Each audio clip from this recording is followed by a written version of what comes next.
Assalamualaikum warahmatullahi wabarakatuh. Perkenalkan, kami dari kelompok 3. Kami akan mempresentasikan laporan studi kasus dari mata kuliah fenomena perpindahan pada sistem pertanian.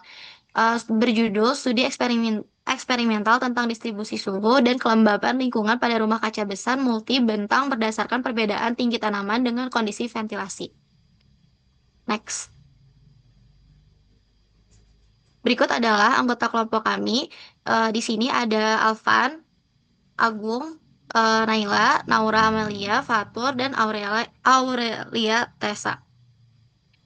Greenhouse merupakan infrastruktur pertanian modern yang dalam operasionalnya secara simultan melibatkan tiga fenomena perpindahan sekaligus, perpindahan panas, massa, dan momentum, yang bersama-sama menentukan kondisi iklim mikro di dalamnya. Jurnal yang kami kaji adalah karya Mao et al. Tahun 2024 yang diterbitkan di Applied Thermal Engineering dengan objek penelitian berupa greenhouse multispan berukuran besar di Wuhan, Cina, seluas 2.304 meter persegi dengan 8 span.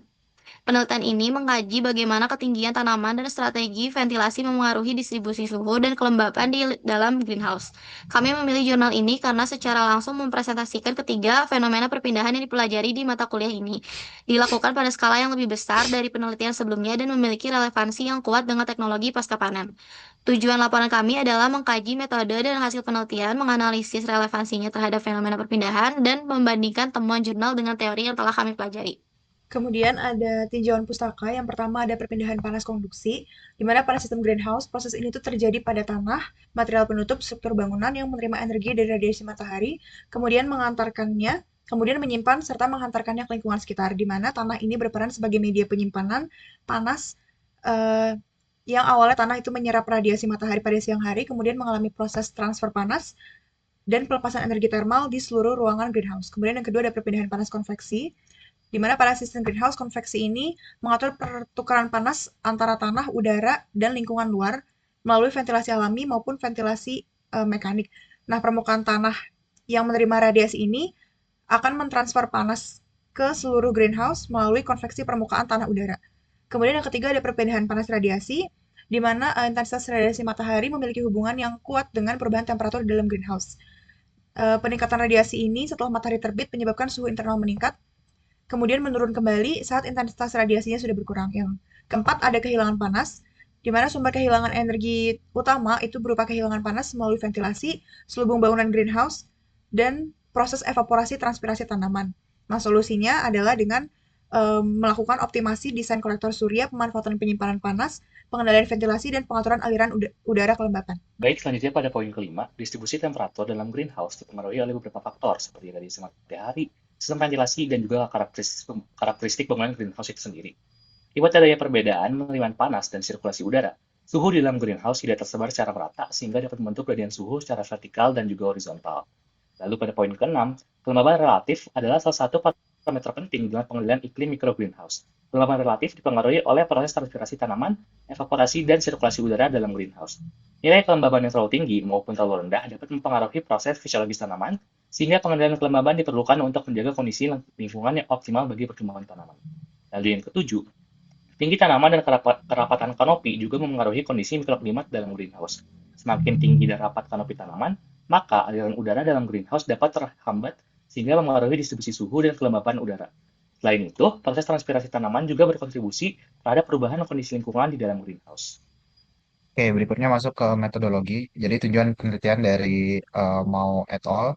Untuk menganalisis distribusi suhu udara di dalam greenhouse. Lalu yang kedua menganalisis distribusi kelembapan relatif udara.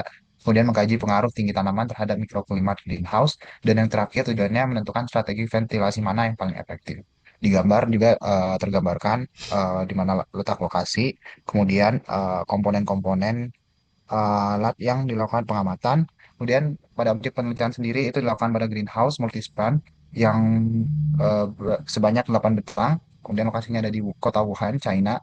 Dan variabel sendiri yang diukur pada penelitian yaitu yang pertama suhu udara dalam greenhouse, kemudian kelembapan relatif dalam greenhouse, kemudian suhu udara luar greenhouse, kelembapan relatif luar greenhouse, intensitas radiasi matahari, kecepatan angin. Next.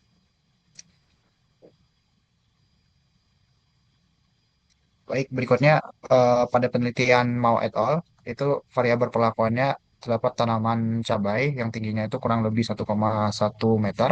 Kemudian tanaman jagung yang berukuran sekitar 0,10 sampai 0,3 meter. Kemudian boleh kemudian ada perlakuan tanpa tanaman. Kemudian ada perlakuan tanaman yang tidak diberi greenhouse yang tidak memiliki melakukan ventilasi alami. Kemudian ada perlakuan pada ventilasi mekanis dengan berbagai kombinasi kipas dan penggunaan sunset atau jaringan peneduh. Kemudian instrumen pengukurannya ada thermocouple type K, yaitu suhu udara. Kemudian ada data logger center 309 untuk mencatat suhu. Kemudian WSJ1 temperatur dan humidity recorder untuk mengamati kelembapan relatif. Kemudian ada sensor JTTS01 untuk mengamati radiasi matahari dan stasiun meteorologi untuk melihat data cuaca luar. Kemudian titik pengukurannya sendiri itu diamatin pada 9 titik pengamatan, dimulai dari ketinggian 0 meter atau di atas permukaan tanah, kemudian 0,5 meter, 1 meter, dan 2 meter. Kemudian interval pada pengambilan data dari suhu udara itu dilakukan setiap 5 menit sekali. Kemudian kelembapan relatifnya itu setiap 5 menit. Kemudian radiasi matahari juga 5 menit. Dan kecepatan dan arah angin setiap 60 menit. Kemudian pada pengolahan data sendiri dilakukan statistik deskriptif. Kemudian parameter yang dihitung pada statistik deskriptif yaitu suhu rata-rata greenhouse, kelembapan rata-rata greenhouse, suhu maksimum harian, suhu minimum harian, dan selisih suhu harian. Kemudian analisis distribusi, distribusi dilakukan secara menggunakan suhu vertikal pada ketinggian 0 meter, 0,5 meter, 1 meter, dan 2 meter. Next. Nah, kemudian pada validasi pengukuran pastinya sensor dikalibrasi sebelum pengujian dan pengambilan data. Kemudian pengamatan dilakukan selama lebih dari 1 bulan. Kemudian data diperoleh pada berbagai kondisi cuaca. Nah, kemudian pada jurnal tersebut ada perbandingan dengan penelitian sebelumnya, misalnya dari Farnasi et al., yaitu temannya tinggi tanaman mengaruhi laju ventilasi, kemudian dari Lee et al., greenhouse lebih tinggi memiliki isolasi termal lebih baik, kemudian Lei et al., ventilasi pasif mampu menurunkan suhu, kemudian menurut Guan, material menyimpan panas memperbaiki kondisi termal, dan Chen, sistem penyimpanan panas meningkatkan performa greenhouse. Next. Nah, selanjutnya saya akan menjelaskan hasil dan pembahasan. Yang pertama itu perbedaan suhu rata-rata harian antara di dalam dan di luar greenhouse. Ketika ditanam tanaman tinggi, perbedaannya suhunya hanya 3,1 derajat Celcius. Pada tanaman pendek, perbedaannya 3,5 derajat Celcius. Sedangkan tanaman tanpa tanaman, perbedaannya mencapai 3,9 derajat Celcius. Ini menunjukkan bahwa semakin tinggi tanaman, semakin kecil perbedaan suhu antara dalam dan luar greenhouse. Yang kedua, dari sisi kelembapan dan relatif. Tanaman tinggi menghasilkan perbedaan kelembapan dalam luar hanya 2,3%. Tanaman pendek 9,7% dan tanpa tanaman 10,7%. Nah, artinya tanaman tinggi mampu menstabilkan kelembapan lebih baik karena proses transpirasi yang lebih aktif. Yang terakhir, distribusi suhu secara vertikal dan horizontal. Secara vertikal, suhu tertinggi berada di permukaan tanah, kemudian menurun pada ketinggian 2 meter, 1 meter, dan terendah pada ketinggian 0,5 meter dari permukaan tanah. Secara horizontal, bagian barat greenhouse lebih panas dibandingkan bagian timur. Nah, penyebabnya ini adalah aliran udara dominan dari timur laut yang kehilangan momentum karena terhalangnya jaring anti serangga dengan porositas 67% dan juga vegetasi. Nah, oke, selanjutnya bisa diketahui tiga mekanisme perpindahan energi bekerja secara simultan, yang dimana konduksi itu artinya tanah dan film polietilen berkontribusi 30 hingga 40% beban thermal. Lalu ada konveksi, yaitu bebas malam hari dan paksa kipas aktif dari jam 9 hingga jam 17.00. Nah, dan yang terakhir adalah radiasi surya, di mana penggerak utama seluruh dinamika thermal greenhouse.